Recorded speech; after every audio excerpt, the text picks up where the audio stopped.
안녕하세요. 평생학교 시청자 여러분. 나무와 더불어 살고 있는 나무 칼럼니스트 고규홍입니다. 나무는 우리 곁에 없는 곳이 없습니다. 사람 사는 곳 어디라도 있습니다. 그렇게 흔하게 서 있는 나무이다 보니 사실 나무의 존재감은 그리 두드러지지 않습니다. 그러나 적어도 한 해에 2번은 나무의 존재감이 아주 도드라지는 때가 있습니다. 봄, 가을이지요. 예. 이를테면 겨우내 적막한 시간을 보내던 나무들이 봄이 되어서 연초록의 새싹을 돋워내고 또 온갖 빛깔의 꽃을 피우면서 사람들의 눈을 끌 때만큼은 사람들은 다 나무에 눈길을 줄 수밖에 없죠. 예. 또 가을도 마찬가지입니다. 가을까지 온통 초록색이었던 나무들이 화들짝 잎의 빛깔을 바꾸게 되죠. 이른바 단풍입니다.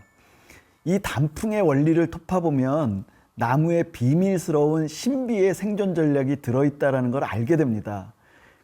그래서 오늘은 단풍의 비밀을 좀 더 알고 나무의 단풍을 더 즐길 수 있는 시간을 찾아볼까 합니다. 봄부터 여름까지 빛으로 살아온 나무들은 가을바람이 불어오면 먼저 열매를 돋웁니다. 차분하지만 한 해 중 어떤 때보다 가장 옹골찬 몸짓이고 나무에게는 가장 중요한 일이겠죠. 너나 할 거 없이 모든 나무에 조롱조롱 열매가 올라옵니다. 아직 온전히 익지 않은 채 매달린 열매의 초록에서 시작한 빛깔은 가을의 걸음걸이에 따라서 빠른 속도로 표정을 바꿀 것입니다. 나무에 따라서 어떤 경우에는 노랗게 익어가는 열매가 있는가 하면 새빨갛게 익는 붉은빛의 열매도 있고 또 때로는 정말 보석처럼 영롱한 보랏빛 열매가 있기도 하고요. 칠흑처럼 검은 빛깔의 열매도 있습니다. 어쨌든 나무들은 제가끔 자기의 빛깔로 열매를 키워갑니다. 그런데 사실은 열매보다 먼저 빛깔을 바꾸는 건 잎사귀입니다. 바로 앞에 말씀드린 단풍이지요. 단풍이라고 이야기하면 가장 먼저 떠올리는 게 우리가 얘기하는 빨간 단풍나무겠죠? 물론 단풍을 한자로 쓰면 단풍나무 할 때 단풍이 맞습니다. 예. 그리고 여기에 단풍할 때 단자는 한자로 붉을 단자거든요. 예. 그러니까 붉은색을 가리키는 건 맞습니다. 그러나 우리가 단풍이라고 이야기할 때는 사실 빨간 빛깔만 얘기하지 않습니다. 제가 1강에서도 말씀드렸는데 가을이 되면 형광빛 노란색으로 변하는 은행나무 잎사귀 그거 뭐라고 얘기하죠? 은행나무가 단풍 들었다 이렇게 얘기하거든요. 예. 결국 단풍이라고 얘기하면 가을에 바뀌는 잎사귀의 모든 빛깔을 통칭한다고 생각하셔야 될 겁니다. 이 땅에 이제 가을 바람이 이제 쭉 스며들기 시작하면 지금 말씀드린 잎사귀 위에 떠오르는 빛깔들은 정말 헤아릴 수 없을 만큼 다양한데요.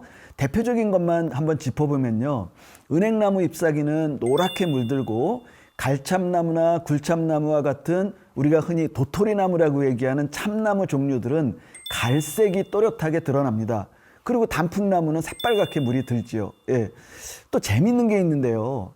우리가 흔하게 보는 시골에 가면 큰 나무, 느티나무 있잖아요. 예, 이 느티나무는 붉은 빛으로 잎사귀를 문든다 이렇게 생각할 수도 있는데 사실은 느티나무의 단풍은 좀 특이해요. 예, 느티나무는 예를 들면 느티나무 이렇게 하나하나 옆에 이렇게 같이 심었다 하더라도 이 느티나무들이 똑같은 빛깔로 단풍이 드는 게 아니라 빛깔이 좀 다릅니다. 예를 들면 하나는 밝은 갈색으로 들기도 하고 그 옆에 있는 건 새빨갛게 들기도 하고 또 재미있는 건 뭐냐면 올해는 갈색으로 물들었던 느티나무가 이듬해가 되면 새빨갛게 물이 든다든가 이래요. 예. 그래서 저는 개인적으로 느티나무 단풍을 보러 갈 때는 정말 설렙니다. 지난해에는 내가 빨간 단풍을 봤는데 올해는 무슨 색깔일까? 이런 기대감.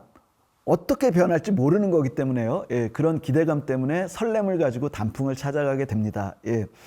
자, 지금 제가 단풍 빛깔이 서로 다르다고 했는데 이 단풍 빛깔이 다른 이유가 있습니다. 그건 나무마다 그 나뭇잎 사이에 들어있는 성분이 다른 거예요. 예. 이를테면 안토시아닌이라는 성분을 많이 갖고 있는 나무도 있고 카로티노이드, 탄닌 이런 성분들을 가지고 있는 나무들도 있어요. 예. 게다가 좀 전에 말씀드린 느티나무처럼 같은 종류의 나무라 하더라도 성분이 조금씩 다르기 때문에 다른 빛깔을 내는 겁니다. 그러면 여기서 안토시아닌은 뭐냐? 안토시아닌은 빨간 빛깔을 내는 요소예요. 예. 그리고 카로틴 혹은 카로티노이드라고 얘기하는 이 요소는 노랑 빛깔을 내고요. 탄닌은 갈색을 가졌습니다. 이 색깔들은 엽록소가 파괴되고, 엽록소는 아시다시피 초록 빛깔을 내는 건데요. 엽록소가 파괴된 뒤에 비로소 색깔을, 이 본색을 드러내게 되는 건데요. 지금 말씀드렸듯이 카로틴을 많이 함유한 은행나무나 아카시나무 같은 경우엔 노랗게, 안토시아닌을 많이 머금고 살아가는 나무는 단풍나무, 화살나무 같은 경우가 대표적인데요. 이런 나무들이 빨갛게 물이 들고요. 또 말씀드렸던 도토리 나무들은 탄닌 성분이 많으니까 갈색으로 드는 겁니다. 예. 가을이 됐다라는 얘기는 이 나무가 정말 살아남기 위해서 애를 써야 되는 굉장히 중요한 시기예요. 예. 무슨 얘기냐면 다 아시다시피 겨울 되면 무지하게 추워지거든요. 예. 무지하게 추워지고 우리 눈으로 보기에는 가을 되면 나무들은 잎사귀도 다 떨어뜨려요. 예. 그런 상태에서 이 겨울을 보내야 되거든요. 그런데 겨울이 온다는 얘기를 나무는 어떻게 인식하냐면 물이 어는 계절이라고 생각을 합니다. 물이 중요해요. 예.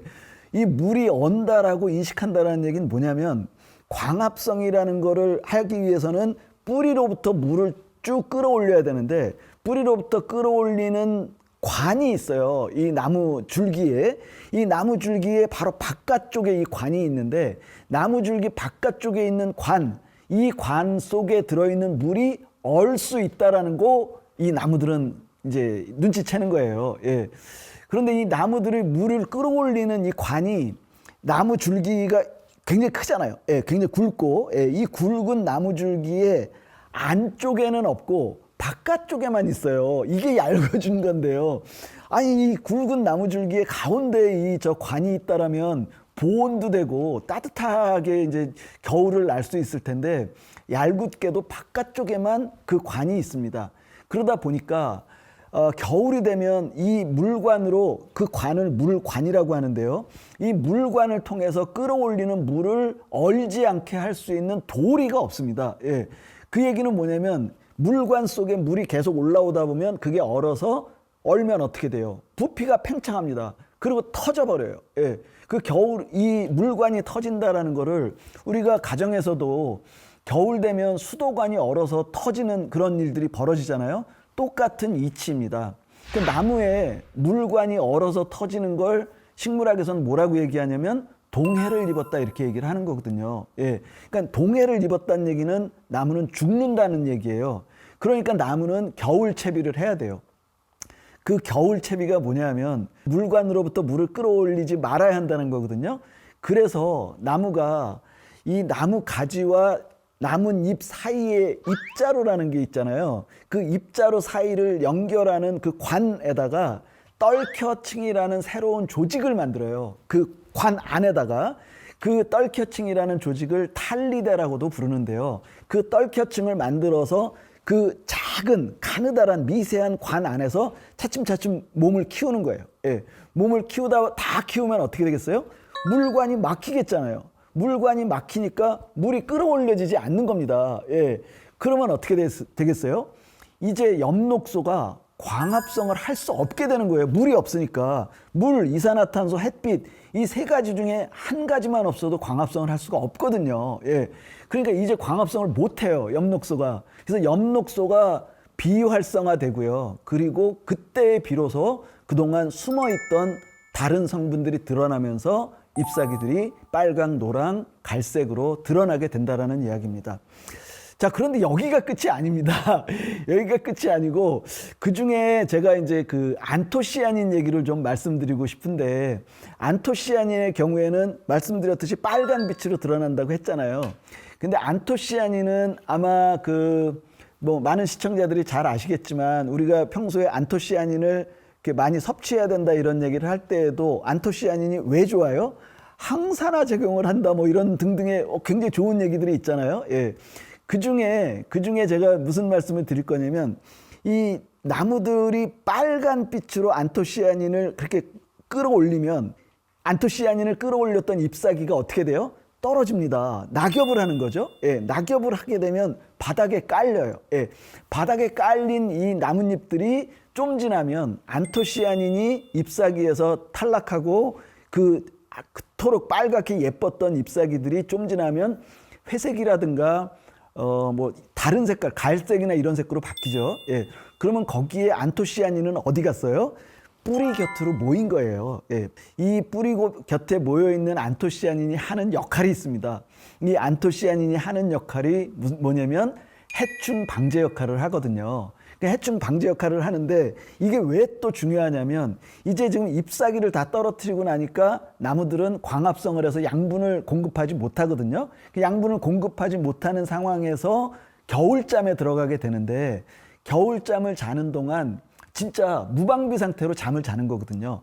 그 상태에서 해충들이 들어온다라면 얘가 살아남을 방법이 없잖아요. 예. 그래서 이 나무 입장에서는 자기 뿌리 곁에다가 안토시아닌으로 항산화 작용 내지는 해충 방제 대책을 세워놓고 그리고 서서히 겨울잠에 들어가게 되는 겁니다. 예. 단풍빛깔 이야기는 정말 처음에 잎사귀가 날 때부터 가졌던 단풍의 요소에서부터 마지막에 해충 방제 역할까지가 정말 드라마틱하게 이어지는 정말 생명의 신비라고 이야기할 수밖에 없고요. 말 못하는 나무가 이 땅에 살아가기 위해서 버려내는 식물의 생존 전략, 훌륭한 생존 전략의 신비라고 말씀드릴 수 있겠습니다. 오늘은 이렇게 단풍 빛깔에 드러나는 신비로운 이야기를 말씀드렸는데요. 혹시라도 길에서 단풍 든 나무들을 본다라면 그 나무가 살아가기 위해서, 우리 곁에서 살아가기 위해서 정말 안간힘을 쓰고 있다라는 생각으로 바라보신다라면 단풍을 보는 느낌이 좀 더 달라지지 않을까 생각합니다. 고맙습니다.